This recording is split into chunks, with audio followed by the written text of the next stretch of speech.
दोस्तों, इस डरावनी और रोमांचक फिल्म की कहानी शुरू होती है एक डरे सहमे डॉक्टर से, जो रात के अंधेरे में अपनी जान बचाने के लिए भाग रहा होता है। वो सड़क के टैक्सी तक पहुंचने ही वाला होता है कि अचानक सीवेज के ढक्कन से कोई उसे नीचे खींच लेता है। उसका चीखना और गायब होना फिल्म का पहला रहस्य खड़ा करता है। इसके बाद सीन शिफ्ट होता है 3 दोस्तों एंडी, ब्रैड और क्रिस पर, जो अपने जीवन का सबसे रोमांचक सफर शुरू करने पेरिस पहुंचे हैं। ये तीनों अमेरिकी दोस्त हैं जो यूरोप की सैर पर निकले हैं और अब पेरिस की मशहूर आईफिल टावर के पास खड़े हैं। लेकिन रात होने की वजह से टावर का प्रवेश बंद है। फिर भी इनके जोश और उत्साह को कोई रोक नहीं सकता।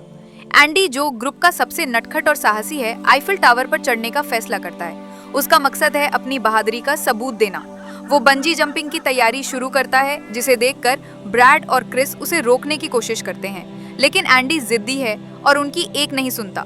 तभी टावर पर एक खूबसूरत लड़की सेराफाइन अचानक प्रकट होती है। तीनों दोस्त उसे देखकर छुप जाते हैं, लेकिन जब वे देखते हैं कि सेराफाइन टावर से कूदने की तैयारी कर रही है तो हैरान रह जाते हैं। ऐसा लगता है कि वो आत्महत्या करने जा रही है। एंडी तुरंत उसे रोकने के लिए सामने आता है, लेकिन सेराफाइन बिना रुके कूद जाती है। एंडी का दिल जोर से धड़कता है और वो बिना सोचे सेराफाइन को बचाने के लिए रस्सी के सहारे कूद पड़ता है। ब्रैड और क्रिस रस्सी को कसकर पकड़ते हैं ताकि दोनों को ऊपर खींच सकें। कड़ी मशक्कत के बाद एंडी सेराफाइन को सुरक्षित नीचे उतार देता है, लेकिन रस्सी टूटने की वजह से उसे खुद गहरी चोट लगती है। वो दर्द से कराहते हुए बेहोश हो जाता है। जब एंडी की आंखें खुलती हैं तो वो खुद को अस्पताल के बिस्तर पर पाता है। उसकी चोट गहरी है, लेकिन उसका दिमाग सेराफाइन के इर्द गिर्द घूम रहा है। उसे डर है कि कहीं सेराफाइन फिर से आत्महत्या ना कर ले। वो ब्रैड और क्रिस को बताता है कि उसने सेराफाइन के हाथ में एक पत्र देखा था, जिसमें शायद उसका पता लिखा हो। दोनों दोस्त आईफिल टावर के पास उस पत्र को ढूंढने जाते हैं। इस बीच अस्पताल में एंडी को सेराफाइन की एक झलक दिखती है। वो बेड से उठकर उसे फॉलो करता है और आवाज देता है, लेकिन तभी एक डॉक्टर दरवाजा खोलता है और एंडी धड़ाम से जमीन पर गिर पड़ता है। जब वो नजर उठाकर देखता है तो सेराफाइन वहां नहीं होती। ये अजीब घटना उसे परेशान कर देती है। थोड़ी देर बाद क्रिस और ब्रैड पत्र लेकर लौटते हैं, जिसमें सेराफाइन का घर का पता लिखा होता है। ये पता पाकर एंडी का उत्साह बढ़ जाता है और वो सेराफाइन से मिलने की ठान लेता है। अगले दिन तीनों दोस्त सेराफाइन के घर पहुंचते हैं, लेकिन सेराफाइन उन्हें देखकर खुश होने के बजाय परेशान हो जाती है। वो उन्हें भगाने की कोशिश करती है, लेकिन एंडी जिद पर अड़ा रहता है। वो सेराफाइन से बात करना चाहता है और उसकी परेशानी समझना चाहता है।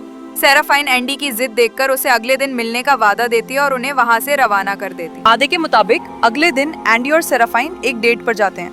एंडी के लिए ये सब नया और रोमांचक है, लेकिन उसकी घबराहट उसे अजीब हरकतें करने पर मजबूर कर देती है। वो उल्टा सीधा व्यवहार करता है, जिससे सेराफाइन तंग आकर जाने लगती है। एंडी माफी मांगकर उसे रोक लेता है। तभी एक तगड़ा आदमी वहां आता है और एंडी से झगड़ा शुरू कर देता है। बेचारा एंडी मार खाता रहता है, लेकिन सेराफाइन उस आदमी को एक ही झटके में हरा देती है। उसकी इस असाधारण ताकत को देखकर एंडी हैरान रह जाता है। वो सेराफाइन से पूछता है, ये तुमने कैसे किया? तुम्हारे पास इतनी ताकत कहाँ से आई? सेराफाइन जवाब देने के बजाय उसे दूर रहने की चेतावनी देती है और वहां से चली जाती है। उसी शाम एंडी, क्रिस और ब्रैड फिर से सेराफिन के घर पहुंचते हैं। वहां उन्हें सेराफिन का केयरटेकर क्लॉड मिलता है। क्लॉड बताता है कि सेराफिन एक फुल मून नाइट पार्टी में होगी और वो उन्हें उस पार्टी का निमंत्रण देता है। तीनों दोस्त बिना वक्त गवाए पार्टी में पहुंचते हैं। क्लॉड का नाम बताते ही उन्हें अंदर प्रवेश मिल जाता है, लेकिन भीड़ में सेराफिन कहीं नहीं दिखती। क्रिस उसे ढूंढने के लिए वापस सेराफिन के घर जाता है। वहाँ वो बेसमेंट की एक खिड़की से अंदर दाखिल होता है और सेराफिन को कैद पाता है। सेराफाइन को जब पता चलता है कि एंडी उस पार्टी में मौजूद है तो वो घबरा जाती है। वो जानती है कि वो पार्टी खतरे से खाली नहीं है। वो जल्दी से सेल से निकलकर एंडी को बचाने के लिए पार्टी की ओर दौड़ती है, लेकिन क्रिस को उसी सेल में बंद कर देती है ताकि वो सुरक्षित रहे।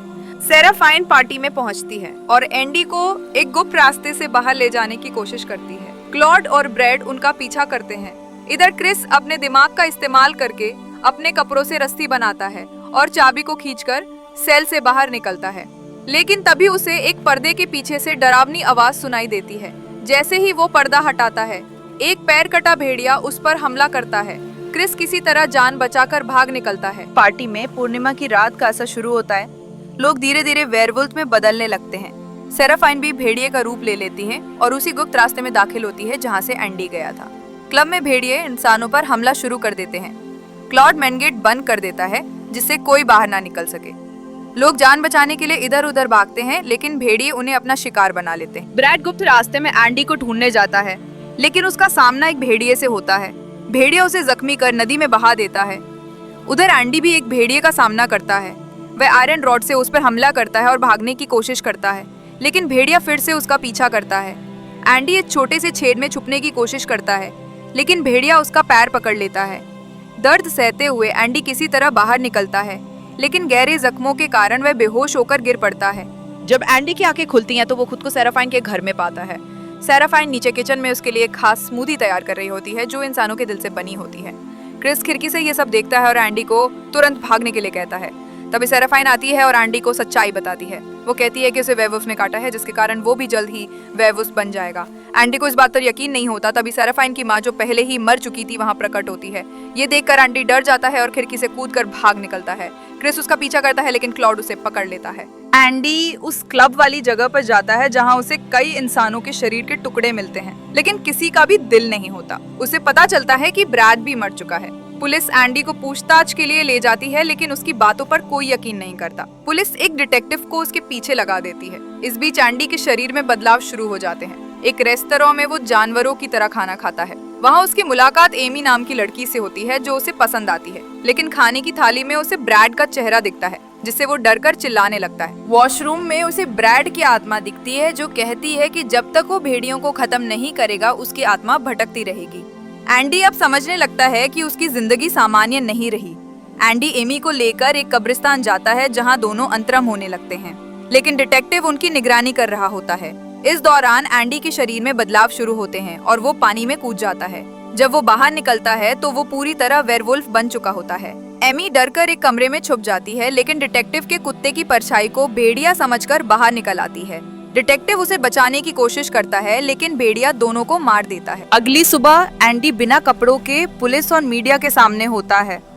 उसे एमी और डिटेक्टिव की लाशें दिखाई जाती हैं। तभी उसे एमी और ब्रैड की आत्माएं दिखती हैं। एमी उसकी मौत चाहती है, जबकि ब्रैड अपने कातिल भेड़िए की। एंडी समझ जाता है कि उसे सामान्य इंसान बनने के लिए उस भेड़िए का दिल खाना होगा जिसने उसे काटा था, लेकिन ये आसान नहीं था क्योंकि उसे सेराफाइन ने काटा था जिसे वो प्यार करता था। क्लॉड एंडी को एक चर्च के तहखाने में ले जाता है और उसे अपने वेयरवुल्फ ग्रुप में शामिल होने के लिए कहता है। वो एंडी को क्रिस को मारने के लिए उकसाता है, लेकिन एंडी अपनी दोस्ती निभाता है और क्लॉड और उसके साथियों पर हमला करता है। सही समय पर सेराफाइन वहाँ पहुँचती है और एंडी को बचा लेती है। वो गुप्त रास्ते को आग लगाकर दुश्मनों का रास्ता रोक देती है। दोनों पानी में कूदकर सेराफाइन के घर पहुँचते हैं। सेराफाइन एंडी को अपने सौतेले पिता से मिलवाती है, जो एक वेयरवुल्फ हैं।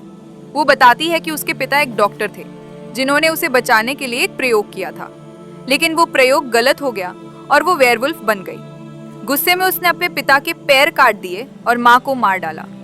ये सुनकर एंडी इमोशनल हो जाता है और उसे गले लगा लेता है, लेकिन तभी क्लॉड अपनी गैंग के साथ वहां पहुंचता है। एंडी किसी तरह वहां से भाग निकलता है। एंडी और सेराफाइन एक नोट की मदद से क्लॉड की एक और पार्टी में पहुंचते हैं। क्लॉड ने ये पार्टी अमेरिकियों को निशाना बनाने के लिए आयोजित की थी। एंडी भीड़ में चढ़कर सबको चेतावनी देता है कि वे खतरे में हैं, लेकिन कोई उसकी बात नहीं मानता। पुलिस उसे हथकड़ी लगा कर ले जाती है। तभी क्लॉड और उसके साथी वेयरवुल्फ बनने वाली एक खास दवा इंजेक्ट करते हैं और लोगों पर हमला शुरू कर देते हैं। सेराफाइन जेसीबी ड्राइवर को मारकर मेन गेट तोड़ देती है, जिससे लोग जान बचाकर भाग निकलते हैं। एंडी एक भेड़िए को मारकर ब्रैड की आत्मा को मुक्ति दिलाता है। पुलिस उसे गिरफ्तार करना चाहती है, लेकिन वो और सेराफाइन गुप्त रास्ते से भागने लगते हैं। भेड़िए पुलिस वालों को मार देते हैं। सेराफाइन वही दवा इंजेक्ट करती है और भेड़िए का रूप लेकर दुश्मन भेड़िए को मार देती है, लेकिन गलती से एंडी उसे गोली मार देता है। सेराफाइन कहती है कि वो उसका दिल खाकर सामान्य बन सकता है, लेकिन एंडी ऐसा नहीं कर पाता। वो पुलिस से बचने के लिए भागता है। एंडी रेलवे ट्रैक पर पहुंचता है जहां उसे क्लॉड वेयरवुल्फ के रूप में दिखता है। क्रेन के कारण क्लॉड घायल हो जाता है और दवा का असर खत्म होने पर वो इंसान बन जाता है। एंडी उसके शरीर पर आयरन रॉड का निशान देखता है और समझ जाता है कि उसे सेराफाइन ने नहीं बल्कि क्लॉड ने काटा था। क्लॉड फिर से दवा इंजेक्ट करने की कोशिश करता है, लेकिन गलती से वो इंजेक्शन एंडी को लग जाता है। एंडी वेयरवुल्फ बनकर क्लॉड को मार देता है और उसका दिल खाकर सामान्य इंसान बन जाता है। में एंडी और सेराफाइन की शादी होती है। क्रिस रिंग निकालता है जो नीचे गिर जाती है। दोनों उसे पकड़ने के लिए कूदते हैं, लेकिन एंडी की रस्सी नहीं बंधी होती। सेराफाइन अपनी रस्सी से उसे बचा लेती है और हवा में ही एंडी उसे रिंग पहनाता है। फिल्म यहीं खत्म हो जाती है। दोस्तों, ये थी an American werewolf in Paris की रोमांचक और डरावनी कहानी। इसमें प्यार, दोस्ती और वेयरवुल्फ के रहस्य का अनोखा मिश्रण है। आपको ये कहानी कैसी लगी? कमेंट करके जरूर बताएं।